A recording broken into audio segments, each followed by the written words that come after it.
pretty much everybody has heard this noise. Of course you have. It's Fantasy by Mariah Carey, or Return of the Mac by Mark Morrison, or Brick City Mashin' by Redman, or Big Energy by Latto, and I could go on.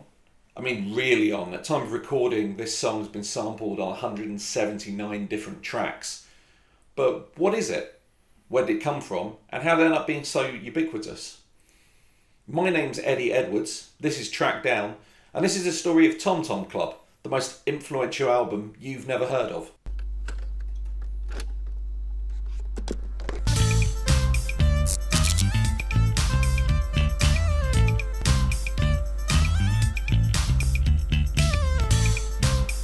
Chapter 1. Remain Uncredited. Now, to start telling the story of Tom Tom Club, I need to start by talking about a completely different album by a completely different band. And that album is one that you've probably, definitely heard of. It's Remain in Light by Talking Heads. Now, I don't want to assume knowledge on anybody's part, but it is the album that's got Once in a Lifetime on it. You know this one? So to tell this story properly, we need to go back to 1980. And to the legendary... Thinking about it, a lot of this story takes place in 1980, and I don't want to be stuck like this for the rest of the video, so that was a lot of effort for a joke that's really only to make one person laugh. So, hi Mark, that man loves an aspect ratio. Anyway, we're back in 1980, and we're at the legendary Compass Point Studios in Nassau in the Bahamas. I'm not going to go too much into the history of Compass Point Studios, but suffice to say Bowie recorded an album there. It was Tin Machine, so it's not exactly Ziggy Stardust, but still, quite an important place. Anyway, Talking Heads are recording there, and for those who don't know, Talking Heads lineup is David Byrne on vocals, Jerry Harrison on keyboard, and husband-wife team Chris Frantz and Tina Weymouth on drums and bass respectively. Remember those last two names, they're going to be important. Remain in Light was written as it was recorded, with Harrison, Weymouth and Frantz riffing and improvising in the studios, and then those recordings being looped and fed back into the studio and forming sort of a base for the rest of the tracks to be built on. In an interesting twist specifically for this video, David Byrne compared the process to modern sampling. We were human samplers. Putting all these elements together was legendary music producer Brian Eno. Hello. I'd pipe down, Brian, you don't come out of this looking great. Oh no. Seriously, as an aside, I love Brian Eno. I was listening to Ambient One music for airports on a loop while writing this. The Ambient series is, in my opinion, some of the greatest albums ever recorded. I will now proceed to say nothing nice about Brian Eno for the rest of this video. The recording of Remain in Light happened at such breakneck speed that actually, at certain points, certain sound engineers actually left the project because they didn't think they could work quick enough. But that did leave room for Stephen Stanley to step in. He's going to be important to this story later on. You should probably remember Steve Stanley's name anyway. Chris Frantz credits him with helping create Once in a Lifetime. You should also definitely remember how I worded that regarding credits. That's going to be important. Now, while all this sounds very vibrant and frenetic, it's worth noting that very few of the actual vocals were being recorded in Nassau, and that was for one simple reason. David Byrne had writer's block. So they packed up, went back to the United States, where Eno and Harrison tweaked the hell out of the instrumental tracks, and they brought in guitarist Adrian Belew for a literal day of work, and finally got something close to the album we know. Finally, Byrne was ready to record his vocals, which were admittedly banging, and they knocked out one of the greatest albums of all time. With one small problem: the credits. Given the strange way that Remain in Light was constructed, they decided the best thing to do, obviously, was just list the band alphabetically. So that's David Byrne, Brian Eno, Chris Frantz, Jerry Harrison, and Tina Weymouth. That does have the unfortunate side effect that the only woman in the band is listed last. Maybe if they'd done it alphabetically by first order, then it would have been Brian Eno, Chris Frantz, David Byrne, Jerry Harrison, and Tina Weymouth. Is the alphabet misogynist? Anyway, let's have a look at how they got printed on the label.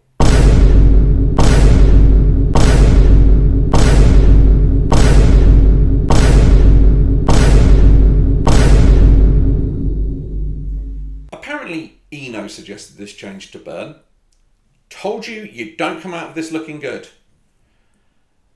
Now, to be fair to them, they do credit Harrison for 2 tracks on side B.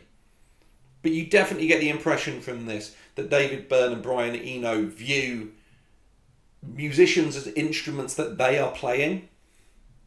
To be absolutely clear, what's happened with this is that Brian Eno and David Byrne think that musicians who came up with this didn't contribute to the album Remain in Light. I do think it's worth noting that Weymouth and Frantz have been friends with David Byrne since college. They lived together for a period and they were in Talking Heads for 11 years.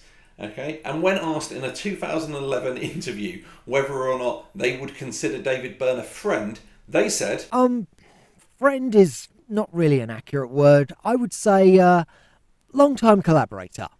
Which really sounds like they're trying not to call him a prick. Chapter 2. No Byrne Club. Remain in Light was obviously a commercial and critical success. It's got once in a lifetime on it. So it would be weird to describe Tom Tom Club as rising from the ashes of Remain in Light. But on a personal level, Tom Tom Club definitely rose from the ashes of Remain in Light. Now, I get the impression that Weymouth and Frantz enjoyed their time at Compass Point Studios. I can't find a source of them saying that directly, but to record Tom Tom Club, they did move into the flat above the studio. From here, Frantz and Weymouth decided to launch a more collaborative project, and by that, I mean a project that was exactly as collaborative, but without David Byrne and Brian Eno stealing everybody's thunder. The original lineup was Weymouth, Frantz, Adrian Belew, who I mentioned worked on Remain in Light when they were recording. He also joined the band on tour, and he'd struck up a friendship with Weymouth and Frantz. And I choose to believe that that friendship was largely built on them rolling their eyes at David Byrne. Monty Brown also joined on guitar, Tyrone Downey on keyboard and synths, Lanny and Laura, Tina's sisters, on vocals. They're also joined by their brother Lorik, but I can't find a picture of him. He sells yachts now, so here's a picture of a yacht. Uzziah Sticky Thompson was on percussion, and according to Wikipedia, an uncredited engineer was on bass who was either Benji Armbrister or Kendall Stubbs. So, I'm sorry, uncredited? You guys were supposed to be better than that. That was the whole point of this video. Where's Brian Eno gone? I owe him like 6% of an apology. Anyway, the whole album was produced by Stephen Stanley, who sound engineered on Remain in Light. See, I told you to remember his name. Now, I should mention at this point that Lee Scratch Perry was originally down to produce, but apparently he had some beef with Chris Blackwell, who owned the studio, so he just never showed up. And as much as I want to travel the multiverse and see Lee's version of the album, I do think it works out for the best that Steve Stanley was the person working on it. He'd proven on Remain in Light that he could work quickly, and that was necessary because they adopted the same process, with the album being written as it was recorded. Work began on Tom Tom Club in March 1981, and by May 1981, the first single was released. Frantz and Weymouth were heavily influenced by the New York party scene. They were regulars at the legendary nightclubs, Mud Club and Danceteria. Those places were kind of the petri dishes in which the very beginnings of hip-hop were starting to grow.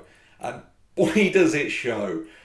Wordy Rapping Hood, the first single off of the album Tom Tom Club, is a fantastic example of the genre of white people rapping. But it was the early days and they couldn't have known any better. Some of the lyrics are actually in French, which might explain why the single was never released in the United States and only released in Europe, where it did have moderate success. It got to number 1 in Belgium. It was actually only the second rap song to get to number 1 in Belgium. What's that? You want to know what the first rap song to get to number 1 in Belgium was? Why? That was Rappo Clappo by Joe Patan.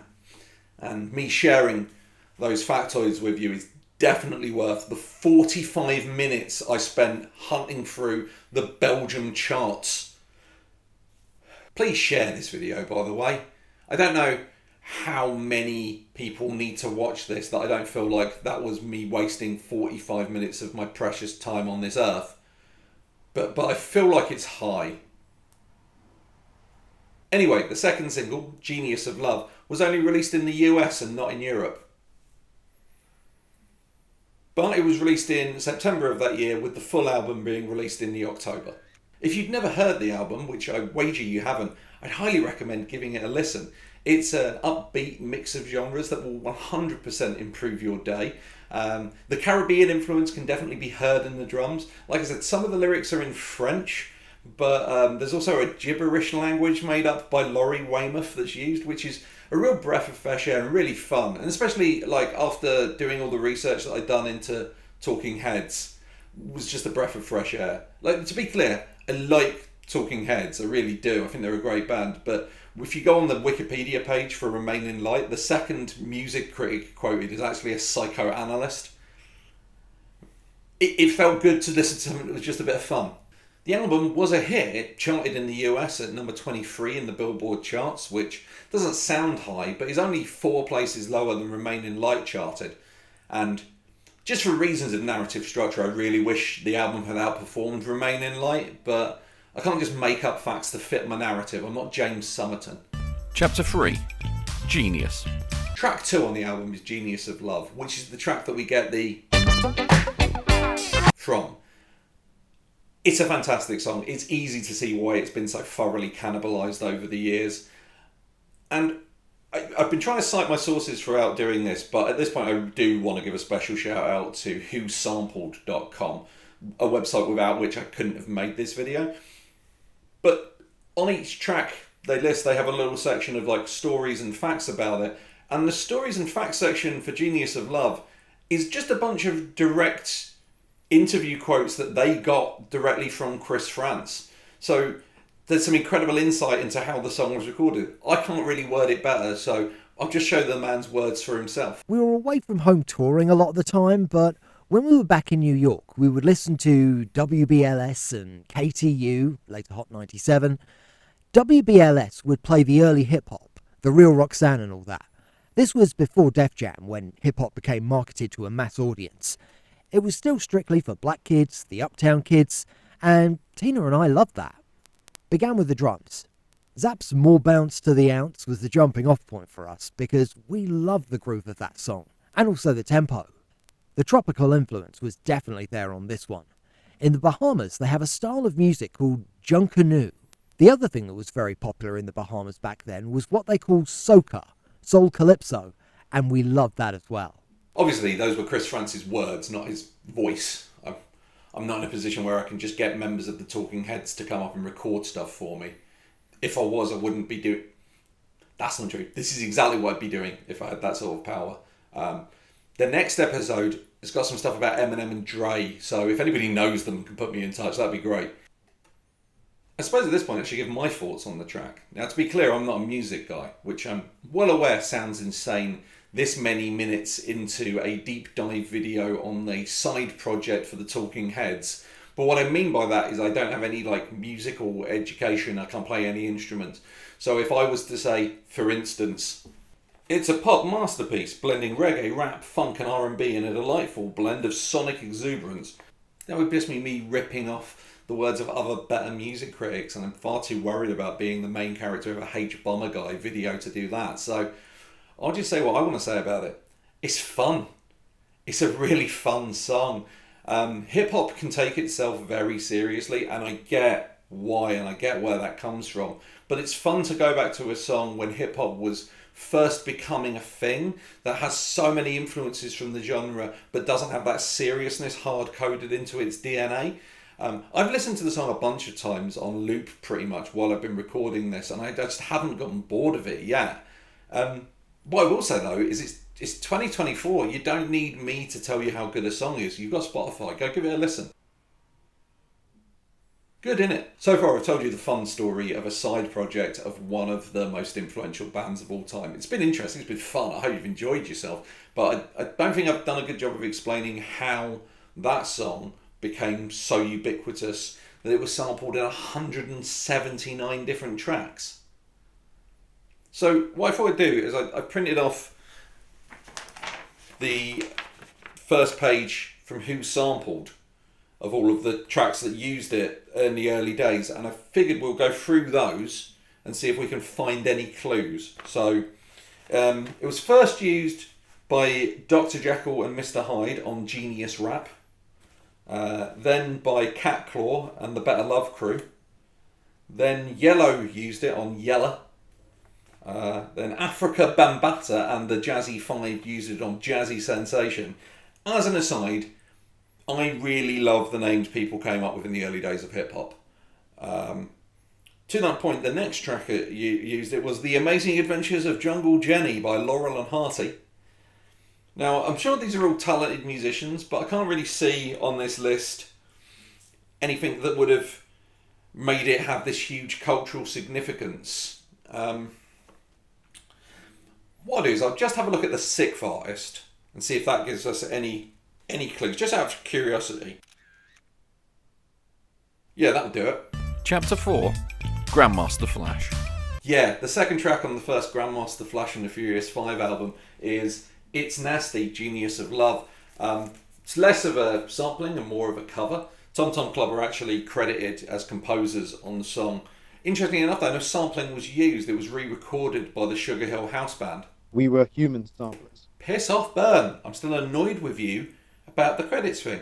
I'm just going to put this down. It's difficult to find out where Grandmaster Flash first heard Genius of Love. I guess DJs are a lot like bassists and drummers in that people don't tend to interview them. That said, with the 50th anniversary of hip-hop recently passing, there are a lot of interviews out there with Grandmaster Flash, but it's more focused on the mixing and the techniques he invented, which very much became the grammar of hip-hop, so I guess that's fair.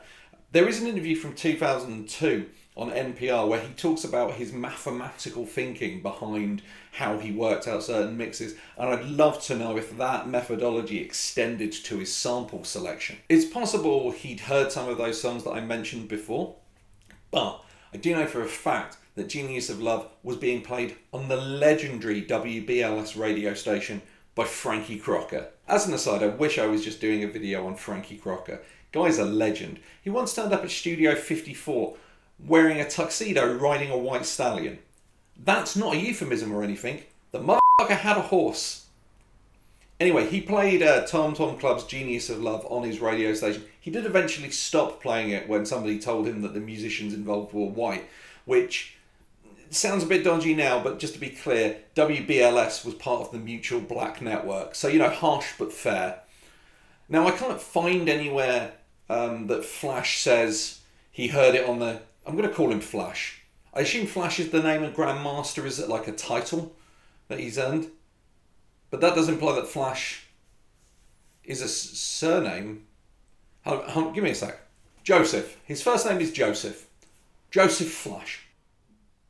Anyway, I can't find anywhere that JF specifically says he was listening to Frankie Crocker's show when he first heard the song. But we do know for a fact that Flash did listen to the show. He's spoken about hearing his own music being played on there before. In addition to that, we know it was being played on Crocker's show because he did talk about playing it, and we know it was getting an insane amount of airtime on WBLS, which was incredibly influential in the exact community that Grandmaster Flash lived.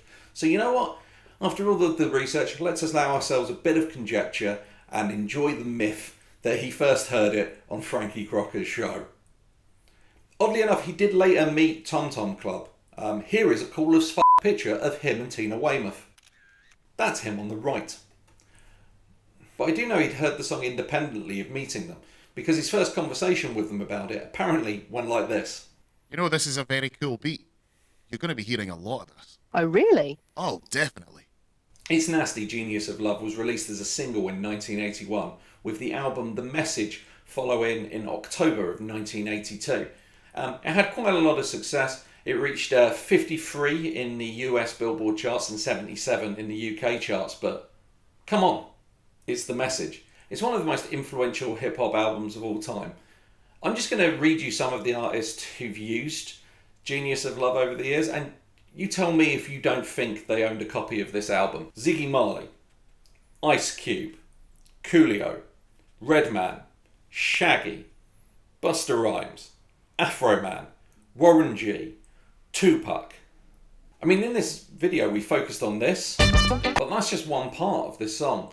It's used everywhere. The drums are on Girlfriend by Billie Piper. Yeah, so if you're an American or a young person, you might not know, before she was Rose Tyler in Doctor Who, Billie Piper was a British teen pop starlet. I can't end on a fact that uncool. It's on Rose Coloured Boy by Paramore. Are Paramore still cool? I'm 39. I can't keep up. I almost managed to get through this entire video without a breakdown. And that's the story of Tom Tom Club. From uncredited to uninhibited to unremembered. But they should be. One of the great things about music is that everything that came before influences what happens next. And that's wonderful. And it's something I truly love about music. And I've loved making this video, and I hope you've enjoyed watching it. I spent ages trying to work out how to finish off this video, and I couldn't come up with anything. So I think I'll just let Frankie Crocker do it. Frankie, over to you. Until then, may each of you live as long as you want and never want as long as you live. May each of you live to be 100 and me 100 but minus a day. So I'll never know that nice people like you have passed away. And don't forget, often imitated but never quite duplicated. When Frankie Crocker isn't on your radio isn't really on. Take care and ciao. Hey, thanks for watching the video. I genuinely put a lot of effort into working on this, so if you did enjoy it, please give it a share. I don't really care much about subscriptions or anything like that, but I would like people to see this. So please just share it around. I've got more episodes coming. I've just got to write and research them. I know exactly what the next 2 are going to be. So there'll be at least 3 in this series. And if you know any cool music stories of interesting samples that turn up in odd places, let me know in the comments, and I'll see if I can spin a video out of them. Anyway, cheers. Goodbye.